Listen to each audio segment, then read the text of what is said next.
Alright everyone, after a fun-filled day of egging on far-left Elon Omar fans on Twitter yesterday, I came to a startling conclusion, which is no Democrat or liberal, partisan, ideological, leftists, whatever, none of them seem able to actually satisfactorily tell me how Donald Trump is a racist individual. Like, they can't describe to any objective degree of satisfaction to me as an independent who is neither a Republican nor a Democrat how what he said or anything else he said has actually been racially motivated.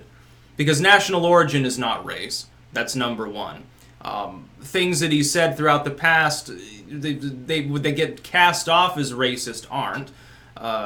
There's nothing there. Usually it boils down to some weird statement about, well, it just is, it's obvious, and if you can't see it, you must be like a Trumpanzee or something like that. That's not really that reasonable. The problem is, yeah, you probably assume it if you're on the far left. If you're a CNN viewer, you probably assume Trump is racist. But to somebody who's not, asking that question for not a partisan reason, but just like, hey, show me where he's been racist. Somebody brought up housing discrimination. I was sparring with one leftist there. And they're like, Trump got sued in, what was it, 73, I think, for housing discrimination.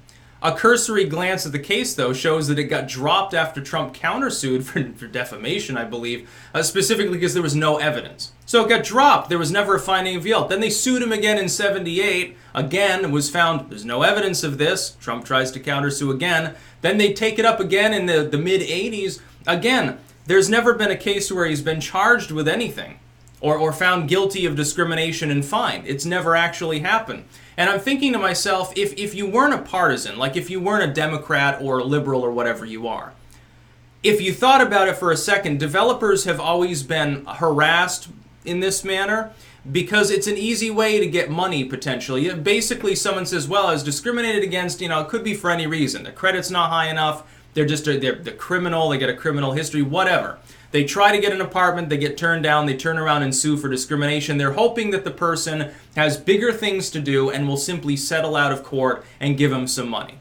Or give in and give them an apartment, essentially, that they don't qualify for. That's the big goal. That was common in frivolous lawsuits in the 70s and 80s, with regards to that, very much common. And so if you don't assume that it's racial animus, you would say, well, it's probably because people were trying to bilk him out of money. They were trying to get some settlement. So there was a get-rich-quick scheme. It's like a slip-and-fall insurance scam, or that woman who sued McDonald's because her coffee was hot and she spilled it on her lap. My goodness. Something like that. Some basic oversight leading to a civil case. Trump, though, not one to be toyed with in that way, said, okay, I'm countersuing for $100 million. And that got him off their back because he's uniquely one of the few people rich enough to actually go toe-to-toe with the government and maintain a legal suit against them with a proper attorney for a significant length of time. Most developers don't fall into that multi-billion-dollar category that allows them to do that. Most developers don't have the kind of connections that Donald Trump has.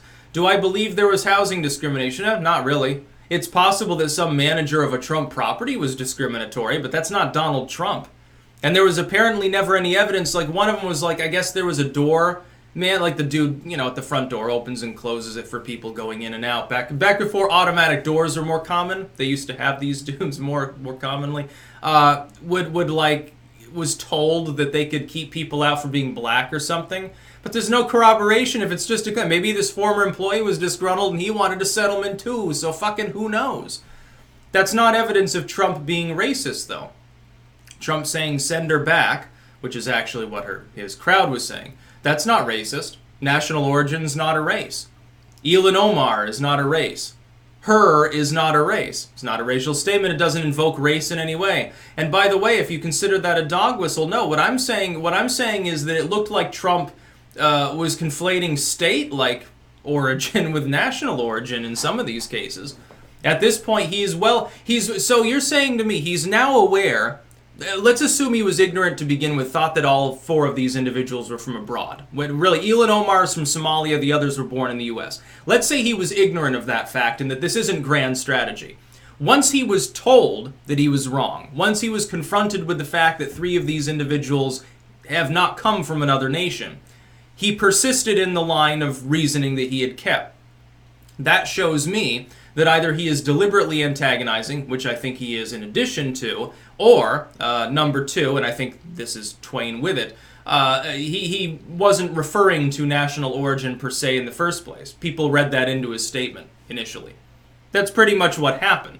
But that's not racist. That's national origin or state of origin. And AOC is white, by the way. Yes, there are white Hispanics. I would love to debate somebody on this point, because they seem to think, like, for example, here's the mystery of Hispanics to the left when they use it as an identity politic wedge issue.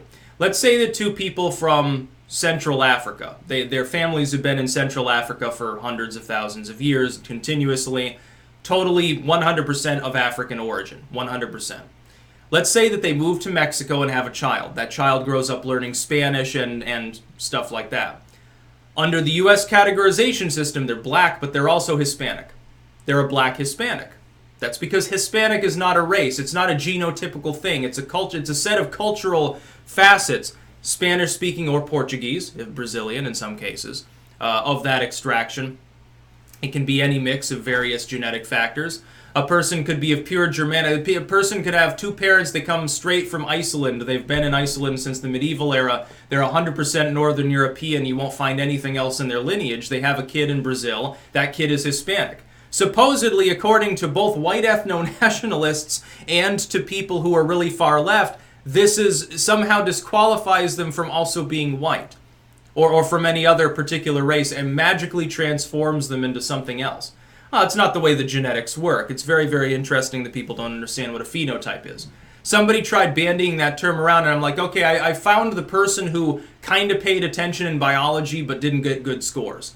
That's basically what it boils down to. So you're saying phenotype and genotype are the same thing. That's not how it works. It's very funny to me. But how is Trump being racist? Was he, like back in the 90s when he was getting awards for integration, was he racist? Or when he desegregated the Mar-a-Lago and made it the first club in its general area in that part of Florida that actually did? By the way, did you know there's another funny story with regards to the Mar-a-Lago, which is apparently Trump was told his flagpole was too tall. And Trump is not the sort of person who likes to deal with being told no. I think he likes to micromanage things and feel like a king. Which is how he governs, which is both good and sometimes for ill within his governing strategy. But he said, okay, very well, and he mounded up dirt around the flagpole. Essentially he brought in earth to fill it, and I think he added like 20 feet. He made a little hill around it, and he said, okay, now it's not too tall because the lay of the land has risen, so the flag counts as shorter. There's nothing they could do about it. It's very funny. And it's probably the tallest hill in the area. What's the tallest point in southern Florida? Isn't it like 5 feet above sea level or some inane shit? It's basically a gigantic sandy shoal. I mean, the peninsula is mostly just sand. Slowly eroding away into nothingness. By the way, I thought Florida was supposed to be inundated by now. There are some people who would like that, because then the areas that are 5 feet above sea level would now be little islands. We'd have a lot of oceanfront property where right now there's just a bunch of fucking alligators and shit. Maybe it'll get rid of all the boa constrictors and weird animals that have been imported to the Everglades over time, to the point where it's almost uninhabitable.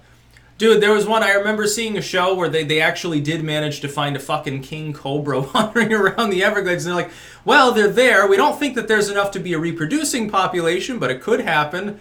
That's real happy, I'm sure, for the people of, most of southern Florida. Yeah, we've got cobras and chimpanzees, maybe an orangutan or two. What do you think the skunk ape was? I think that was a real creature they saw. I think it was an orangutan that had escaped from a zoo or something. It's fucking crazy. It's only a matter of time if they say, oh yeah, tigers are no longer endangered because Florida exists. Oh yeah, Bengal tigers are making a big comeback.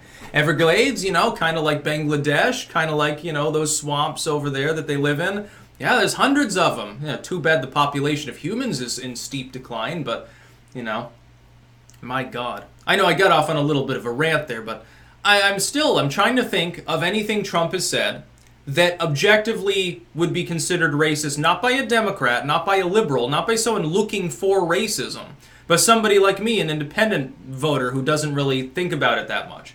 Like, I'm not a Republican or a conservative, I'm not a Democrat or a liberal, I'm fully independent. It's like, I wish the Democrats were a party of JFK, then I could consider voting for them. Right now, it's basically, I can vote for Trump, I can stay home, I can cast a protest vote. I can't really vote for any of the Democrats. Every single one of them wants me to pay for like healthcare for people who are illegally in the country. Some of them want to double my tax burden. I'm not exactly rich. Somebody last night, in closing, I'll say this. I pointed out Trump's tax plan. I'm like, well, I'm a fan of that. He's like, well, yeah, haha, rich people are in favor of the tax. But dude, I am not rich. The fact that I've made it and I make ends meet does not mean that I'm wealthy. I'm not pulling in like 7 figures. I'm not Donald Trump, in other words. I saved money on the taxes. Getting rid of the mandate is the best idea. By the way, for those that are self-employed like me, you get a substantial amount of tax relief, up to 20% on the actual tax burden, minus the 15% self-employment tax. Basically, the U.S. government disincentivizes entrepreneurs. Trump has reversed this so that people that primarily are making their money self-employed, they can get a relief on their mainline taxes.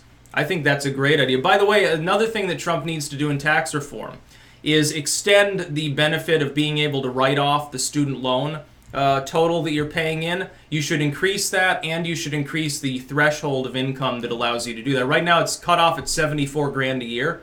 So if once you rise up into the kind of like the double median income bracket, you're no longer able to do that. I think that it should be doubled.